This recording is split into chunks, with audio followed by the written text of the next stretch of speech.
She's a teacher of the month, and now she is accused of the unthinkable, targeting and grooming a student for sex. I go through the startling allegations being made against Nikki Baird and how her case shows how appearances can be deceiving.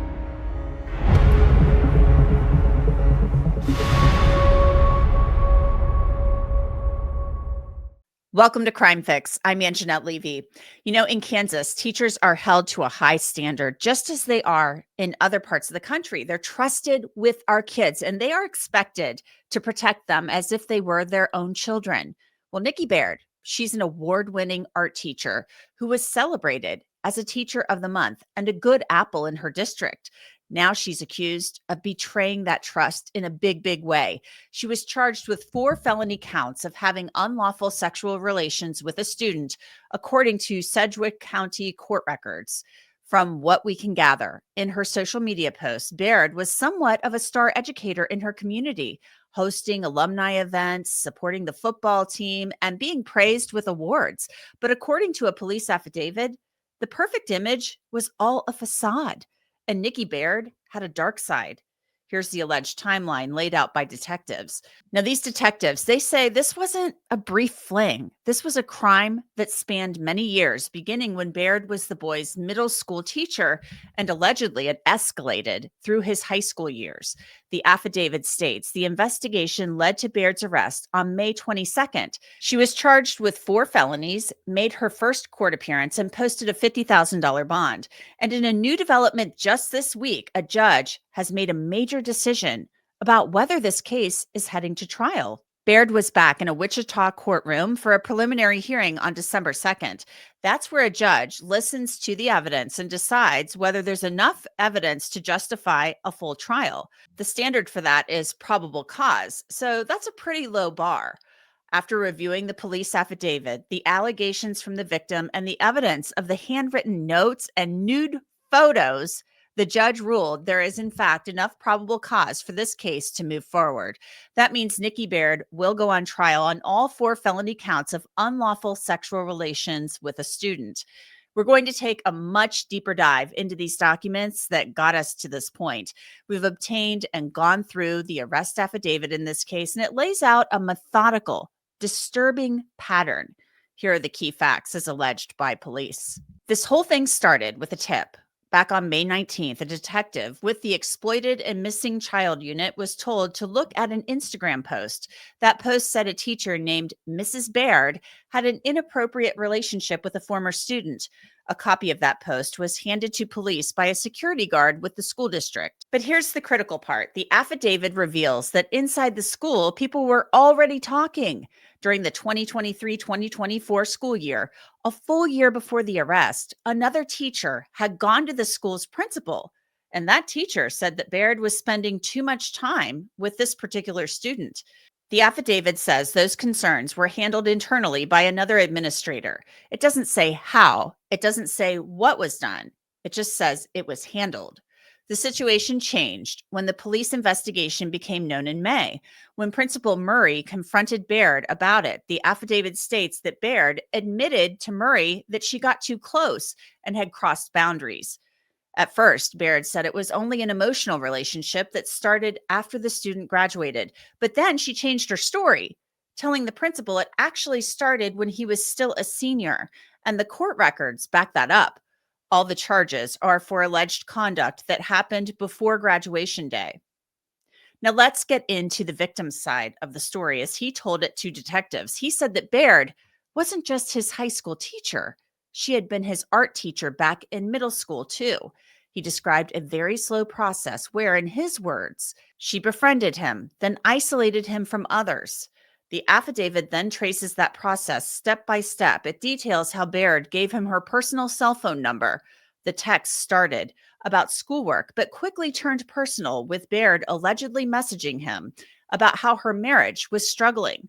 Then came the handwritten notes. Police obtained them, and the affidavit quotes 2 lines directly. One note said, "I hope and pray one day I get the chance to be with you." Another said, "I know that I love you." The physical contact started with what seemed like innocent trips. Baird asked the student's mother for permission to take him on errands to an art center and an art museum. The mother said yes, and on that first trip, the affidavit states that Baird reached over and held the boy's hand. Now, back at the school, things escalated. Baird started kissing him on the neck when she hugged him, and then she set up a meeting off school grounds. The affidavit says that during that meeting, Baird kept asking him if he wanted her to kiss him. He said he was nervous and eventually said yes. The very next day, she told him to keep it a secret and told him to, quote, act normal. Then came graduation night. The affidavit is very clear here. It states that Baird told him to meet her in a random neighborhood in the back seat of her Jeep. She asked if he wanted to have sex. The student said he was nervous and felt pressured and said yes. The document goes on. She, Baird, said things similar to, it's okay, and said they won't get in trouble because he had graduated. After it was over, she allegedly offered him alcohol from under the car seat, and he said no. And it didn't stop. After graduation, while other kids were still in class, the affidavit says that they met to have sex in her Jeep multiple times, sometimes 3 or 4 times a week. Once he'd officially graduated, she started sending him nude photos of herself. The student was explicit with detectives about why he saved some of those photos. He said he kept them, quote, knowing he could use them as evidence of what she did. Even after he ended the relationship, the affidavit alleges that Baird, she wouldn't stop. It says she came to his place of work repeatedly and once left candy on his car while it was sitting in his own driveway. In the end, the student told his family everything, and his family went to the police, handing over those alleged nude photos and the handwritten notes. This is the sequence of events laid out in that police document that a judge now says is enough to send Nikki Baird to trial. Now, let's talk about who Nikki Baird was before the arrest, the person behind the charges. And to understand that, you have to look at her public life, the life she curated on social media and in school newsletters. It paints a very different picture. By all public accounts, Nikki Baird wasn't just a teacher, she was a superstar educator. Let's start with the awards. She was named Mayberry's Teacher of the Month. The Post, praising her, said she was constantly thinking of ways to engage students and that she kept the hallways colorful, culture-filled, and creative. And that wasn't a one-off. She was also a good Apple Award winner at Mayberry School. The announcement called her, along with others, amazing educators and people, and said the school was so proud to have her on the team. Her involvement went far beyond her own classroom. She was an active alumni with Fort Hays State University, helping host a community art event, and she was visibly invested in her school community at Wichita North High. The school's football program posted a shout out honoring Baird as one of their teachers of impact who helped support the players. This was her public profile, the creative, dedicated, award-winning teacher who was embedded in the heart of the school and the wider community, a trusted mentor, a positive role model. That's what makes the allegations in the affidavit so incredibly jarring. The picture that police paint of secret notes, of meetings in parking lots, of a relationship that allegedly isolated a teenager couldn't be further from the Teacher of the Month image that she shared online. Let's get real. Credit card debt is not an accident. Every call, every fee, every high interest trap, it's a system that can be designed to keep Americans stuck. Banks profit, creditors win, and real families lose. But today's sponsor, PDS Debt, helps people fight back. Whether it's credit cards, personal loans, or medical bills, PDS Debt has customized options to help you pay off debt faster. No minimum credit score required. Plus, they are A+ rated by the Better Business Bureau. The system makes it so that one emergency and boom, you can fall behind and feel like you are absolutely drowning, which is why I want you all to find solutions to your debt. It's your money. It's your future. Don't let the system decide for you. You are just 30 seconds away from being debt-free. Get your free assessment and find the best option for you right now at pdsdebt.com/crimefix. That's pdsdebt.com/crimefix, pdsdebt.com/crimefix. So to discuss this case, I want to bring in Renee Castagna. She is an attorney based in Los Angeles who represents survivors of sexual abuse. Renee, thanks so much for joining me. This case, I'm a mom, so this just makes my blood boil when I read through this affidavit. I'm wondering, since you're an attorney who represents victims of sexual abuse, What really stands out to you when you read through the affidavit in this case? Absolutely, thank you. I think what stands out to me is that this went on for a very long time. This is something we don't often see in school cases, I feel. Just the amount of incidents that are detailed in the affidavit, all of the behavior that went on was really shocking to me. The other thing that stands out is we have a female perpetrator, which is a little bit more rare, and that's for a couple reasons, right? One of the biggest being that male survivors or victims are often less likely to disclose abuse. So we don't see it as much, though I do feel like we're seeing it a little bit more as time goes on. So those are some things that stood out to me. That's very interesting that you are saying that because I feel like you're right. For a long time there, we were hearing it was like teacher du jour, right? And it was always a male teacher that you were hearing about in the news who was, accused of having sex with a student or sexually abusing a student, no matter if it was a younger child or somebody in their teenage years. But it seems like over the last year, maybe year and a half, we are seeing just this rash.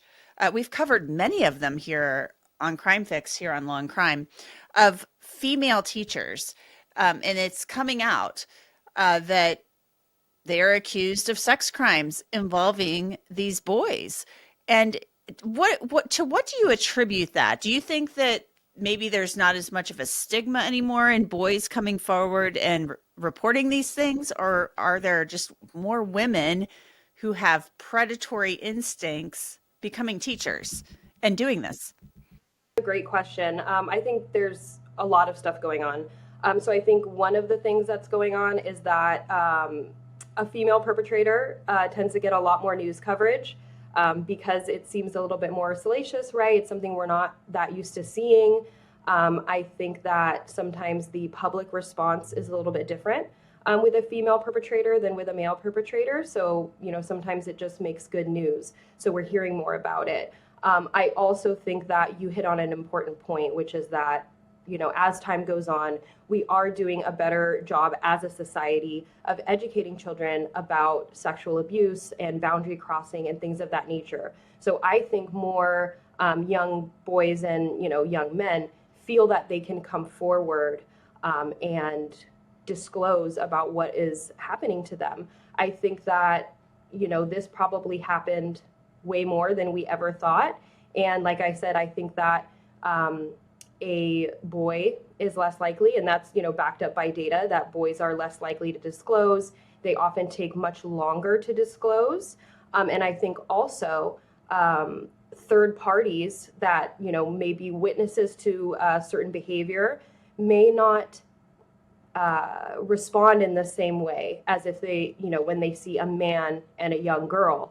So I think as a society, we're all doing better at recognizing those red flags, both as, like I said, third parties, which we have in this case, right? Someone who saw something and said something internally within the school system. So I think all across the board, we're all doing better in that regard. So I think that that's why we're starting to see it more. I don't think necessarily that things are changing as far as perpetrators. I think that there were probably always female perpetrators that were out there. I think we're just doing a better job recognizing that.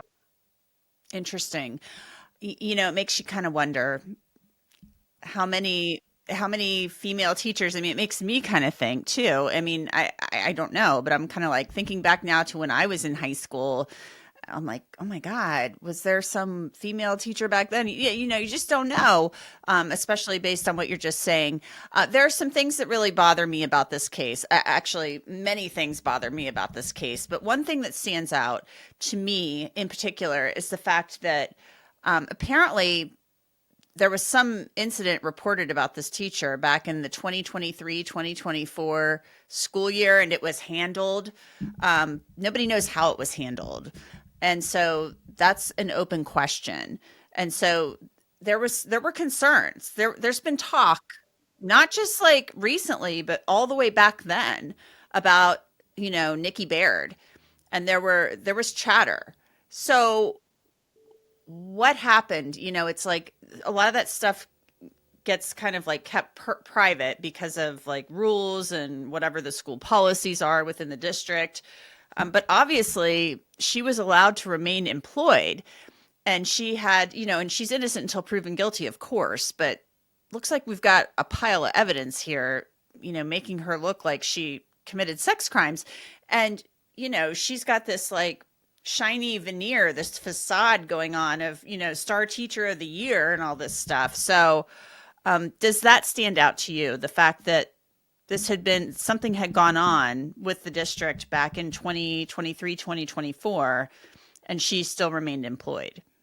Absolutely. Unfortunately, way more common than anyone would think.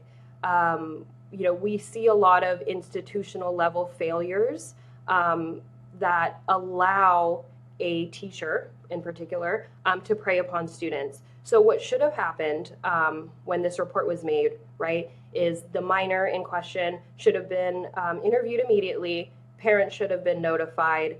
The teacher in question should have been pulled from any contact with students or minors. There should have been a very robust investigation on a district level. It's a little bit unclear here whether it was at a district level or at a school level, but those things should have happened. And depending on what was found under that investigation, the police should have been notified. Unfortunately, with these types of cases, what we see a lot is that there is a hesitation to bring the police into a situation, especially right where an institution, in this case, a school or a district, feels that they may have some culpability, and they're concerned about a potential future lawsuit. So sometimes they want to handle things more quietly, which again is not okay.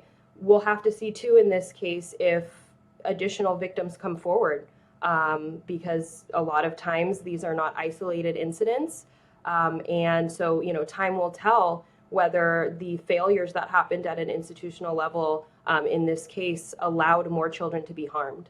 That sounds like mandatory reporters not reporting mandatorily. That kind of is very upsetting to me, because you hear the term mandatory reporter and you think, okay, that makes them, that puts them on high alert, like that they're going to like call, but maybe they don't always do it. Absolutely. That's upsetting.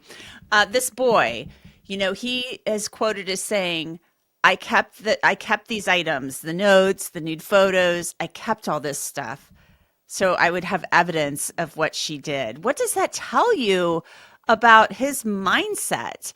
Because this started when he was in junior high school, middle school, and then now he's out of high school. And so he's saying he kept all this stuff. Like, obviously, he didn't feel comfortable enough to go tell his mom what was going on, at least not that we're aware of. So what does that tell you about what he was thinking and feeling? Unfortunately, that's very common. What it says to me, right off the bat, is that the mind of a middle schooler is much different than the mind of an older teenager. So what likely was going on there is, as time went on, the minor in this case started to have certain feelings about what was going on. Knew that maybe this was wrong or inappropriate in some way, and wanted to kind of hold on to those things in case this ever came to light. What it also says to me is that there was a fear in him of not being believed, which is something that's very common for survivors. Unfortunately, survivors also, through the grooming process, are made to feel that they are doing something wrong. There's a lot of guilt and shame that is associated with things like this. What I hear from survivors in my work often is, I don't know why I kept, going to see this person. I don't know why I didn't say anything sooner. I don't know why this went on for so long. But in the cycle of grooming and abuse, and especially right with such a discrepancy in power, we have a grown adult, a teacher, which is an even higher level of power compared to a child. It just creates this cycle So I think likely what happened with the minor in this case is, he probably didn't have a great understanding of what was going on when he was younger. But as time went on, it was really starting to make sense to him that what was happening was not right. So I understand him holding on to those things because, again, sometimes in our society we don't believe survivors. So he was kind of expecting that there would be some pushback. Poor kid. And just the leaving of the candy on the car. Her leaving candy on his car just really, it's like very cringe. It reminds me of something that happened to me years ago with somebody who I tried to break it off with, who would leave stuff on my car. It was like, you can't let go. It's like some weird control, creepy thing. Absolutely, it's like a almost a threatening type Yes. of behavior. I know where you are. I'm out here even when you don't see me. Those are the kinds of things that survivors are dealing with. Oh, God. This poor kid, I hope that he gets the type of help that he most certainly needs. He's going to need some help for a long time. Absolutely. Yeah. Very complex trauma. And I hope this, when every time we do one of these, Renee, I really hope it kind of dispels that whole like hot for teacher myth. That's what I call it, like that's kind of what I have deemed it, that, where was she when I was in high school, that kind of thing, that's my hope. Yeah, absolutely. Anytime, and we touched on this a little bit, right? The difference in reaction with a female perpetrator, right? If you go on any of these stories on social media, you read the comments and they're saying exactly what you're referring to, right? Where was she when I was in high school? I wouldn't have complained. I wouldn't have told anyone, things like that. And that just doubles down, right, on that guilt and shame and makes survivors less likely to come forward. And again, especially boys and young men. Yeah, it's really devastating. Renee Castagna, thank you so much for joining me. I really appreciate it. Thank you so much. Thank you for having me. Nicole Baird will be back in a Wichita courtroom on December 19th for her arraignment. At that time, she'll enter a plea to the charges. Until then, she remains free on bond. And that's it for this episode of Crime Fix. I'm Angenette Levy. Thanks so much for being with me. I'll see you back here next time.